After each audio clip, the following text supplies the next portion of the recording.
जी हाँ, तो बड़ी खबर आज की यही है कि भोजशाला में पूजा और नमाज दोनों एक साथ होती दिखेगी। मौका बसंत पंचमी का है। ऐसे में हिंदू समाज ने पूरे दिन अखंड पूजा करने की मांग की थी, तो मुस्लिम समाज भी जुमे की नमाज पढ़ने पर अड़ा हुआ था। और ऐसे में सुप्रीम कोर्ट ने दोनों ही पक्षों को नाराज न करते हुए बीच का रास्ता निकाला।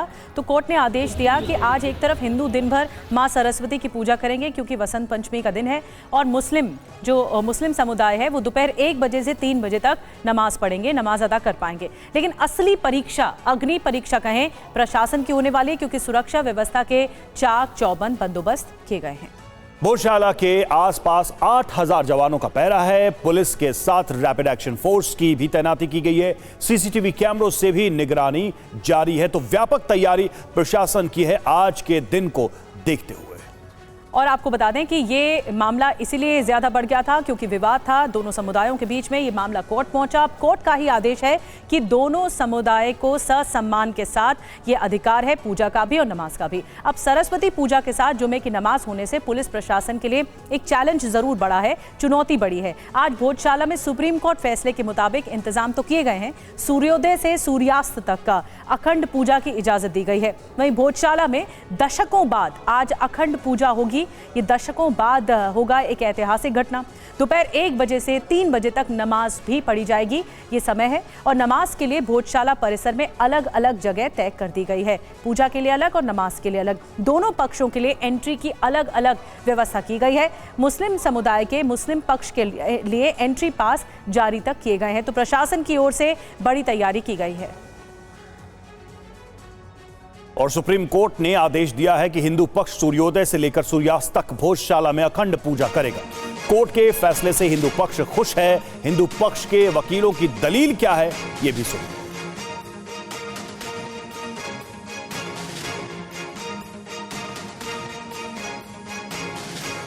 अटॉर्नी जनरल और एडवोकेट जनरल जो मध्य प्रदेश के थे, उन्होंने कहा कि हम मुसलमानों के लिए अलग से जगह चिन्हित कर देंगे उस कैंपस में, उनके लिए अलग से प्रवेश द्वार भी बना देंगे, और जो सनातनियों का जो पूजा है या हवन है वो दिन भर चलता रहेगा, वो किसी तरह से बाधित नहीं होगा। माँ सरस्वती की पूजा चलती रहेगी, लेकिन चूंकि मुस्लिम पक्ष भी आता है उसमें नमाज पढ़ने, जुमा के दिन आता है, तो उनको रोकने की बजाय उनके कुछ लोगों को वहीं पे अलग से स्थान दे दिया जाएगा। एक ही उसी कैंपस के अंदर उनको सेपरेट कर दिया जाएगा। उनकी एंट्री और उनकी एग्जिट पॉइंट अलग होगा। वो भी नमाज पढ़ेंगे, लेकिन उनको 2 घंटे का समय दिया है, 1 बजे से लेकर 3 बजे तक का। हम लोग की मांग थी कि वहाँ पे पूरे दिन पारंपरिक ढंग से जो पूजा पाठ हमारी होती है वो वहाँ पे अलाउ की जाए, और वो कोर्ट ने बात मानी है कि पूरे दिन वहाँ पे जो पूजा पाठ आपकी ट्रेडिशनल वे में होती है वो वहाँ पे होगी।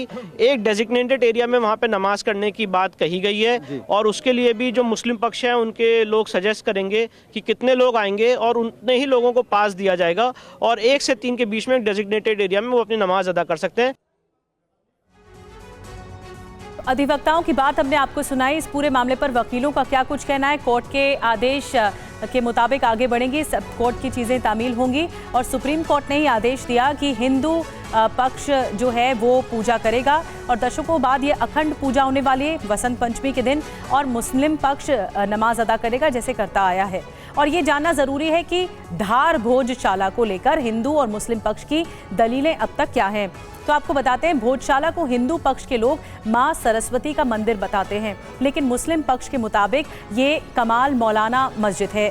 हिंदू पक्ष की ओर से कोर्ट में तर्क दिया गया कि धार भोजशाला हिंदुओं का उपासना स्थल है, जबकि मुस्लिम पक्ष का ये कहना है कि ये मौलाना कमालुद्दीन की मज़ार है। हिंदू पक्ष के अनुसार धार भोजशाला में सरस्वती मंदिर को तोड़कर मस्जिद बनाई गई थी, लेकिन मुस्लिम पक्ष का कहना है कि ये तर्क पूरी तरह से आधारहीन है, बेसलेस है। एएसआई की टीम भी यहाँ पर इन्वॉल्व है। एएसआई की टीम ने जिस कुंड की बनावट की जांच की है उसे हिंदू पक्ष सैकड़ों सालों से पुराना यज्ञ कुंड बताते आ रहे हैं, जबकि मुस्लिम पक्ष के अनुसार वो नमाज से पहले वजू करने का कुंड रहा है। वहीं वीएचपी नेता विनोद बंसल ने कहा है कि भोजशाला में राजा भोज का स्मृति उत्सव मनाया जाता रहा है।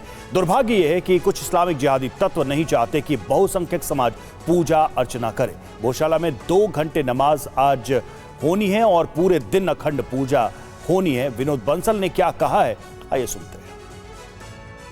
वो नहीं चाहते कि बहुसंख्यक समाज भी अपने आराध्य देव की पूजा अर्चना करे, और उनकी पूजा पर अंकुश लगाने की जो कुचेष्टा की जाती है बार बार, ये बेहद दुर्भाग्यपूर्ण है।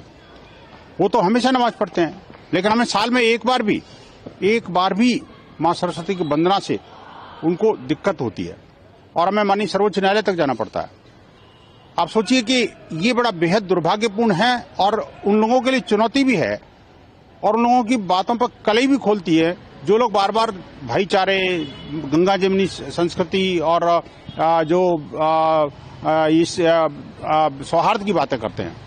आखिरकार ये सौहार्द तब कब मर जाता है जबकि हिंदुओं के त्योहार आते हैं। दोनों ही समुदायों को पृथक पृथक एक्सक्लूसिव और सेपरेट स्थान देने हैं, जिससे कि दोनों ही समुदाय का जो वहां पूजा अर्चना है वो निर्विघ्न चले, जितना भी समय दोनों के पास होता है उसमें निर्विघ्न चले।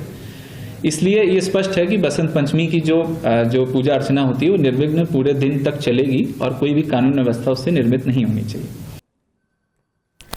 और धार भोजशाला से कुमार कुंदन हमारे सहयोगी जुड़ रहे हैं, उनके पास सीधे रुख करेंगे कि आज अभी किस तरह का माहौल देखने को मिल रहा है। कुमार, कोर्ट का आदेश है, इस बात का पालन करना है और प्रशासन की ओर से एक बड़ी तैयारी की गई है। कुमार, अगर आप तैयारियां दिखा पाएं, लोगों से बातचीत करवा पाएं कि आज सब कुछ सुचारू रूप से चलना चाहिए। निधि, सबसे पहले मैं तस्वीर दिखाना चाहूँगा। आज जो पूजा की तैयारी है, अगर उसकी बात करें तो खूबसूरत अल्पना और रंगोली से इस पूरे इलाके को सजाया गया है और 1 से 1.5 किलोमीटर के दायरे में यहाँ पे प्रशासनिक अमला ने मूवमेंट बंद कर दिया है। मूवमेंट बंद से मेरा मतलब गाड़ियों की आवाजाही बंद है। इसके अलावा अगर हम सिक्योरिटी दिखाएं, सुप्रीम कोर्ट ने जिस सुरक्षा व्यवस्था और तमाम तरह की चीज़ों की बात की, वो सारी व्यवस्था यहाँ पे आपको दिख रही होगी। पैरामिलिट्री फोर्सेस है, मध्य प्रदेश की स्थानीय पुलिस है और इन सब के बीच स्थानीय लोग यहाँ पे दर्शन पूजा के लिए आ रहे हैं और सुबह से जिस अखंड पूजा की बात की जा रही है वो समापित हो रहा है। एक बात बताएं कि किस तरीके से पूजा हो रही है और कैसे कैसे उसका विधिवार नियम है यहाँ पे। सुबह सूर्योदय से लेकर के हवन कुंड में अग्नि प्रज्वलित की जाती है और सूर्योदय से सूर्यास्त तक दिन भर अखंड रूप से जो है वो हवन होता है। उसके साथ में जो गर्भगृह है, गर्भगृह में माता जी का एक चित्र स्थापित किया जाता है। उसमें भी सूर्योदय से सूर्यास्त तक नियमित सभी दर्शनार्थी जितने अंदर जाएंगे वे वहाँ पूजन करते हुए बाहर आएंगे। हाल फिलहाल के वर्षों में पहली बार ऐसी होगी जब अखंड पूजा होगी। जी, अखंड पूजा हमेशा करने का प्रयास रहा है, लेकिन कहीं ना कहीं कोई विघ्न आता है।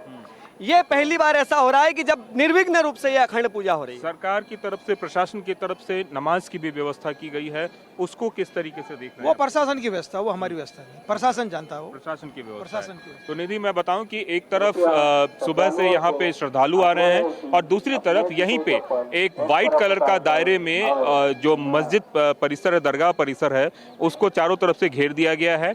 उसकी एंट्री एग्जिट अलग से की गई है और उसकी व्यवस्था भी की जा रही है। कई सारी चीजें आपको तस्वीरों में दिख भी रही होंगी जहां पे पुलिस प्रशासन कुर्सियां वगैरह तमाम तरह की चीजें लगा रहा है। तो कोशिश ये की जा रही है कि जो भी सुप्रीम कोर्ट का आदेश है उस आदेश का अनुपालन किया जाए और जो नमाज का वक्त है उस नमाज के वक्त में बाकायदा लोगों को आने की इजाजत दी जाए और यहाँ पे वो नमाज पढ़ सके। लेकिन इन सब के बीच जो मैं आपको बता रहा था कि पूरा का पूरा ये इलाका छावनी में तब्दील है। लगभग 8000 पुलिस के जवान मौजूद हैं, पार्लियामेंट्री फोर्सेस मौजूद हैं। लेकिन हाँ, कई सारी खूबसूरत तस्वीर भी हैं जो तस्वीर में आपको दिखा रहा था कि वो यहाँ पे हैं। बड़ी संख्या में महिलाएं यहाँ पे है। मैं आपको ये भी बताना चाहूंगा कि वसंत पंचमी का दिन है निधि और पीले बिल्कुल कुमार, तो तैयारियां हैं पूरी और आज एक साथ अगर कहें दो जगहों पर प्रशासन को व्यवस्थाएं देखनी है। नजर आप बनाए रखें। बहुत बहुत शुक्रिया कुमार आपका।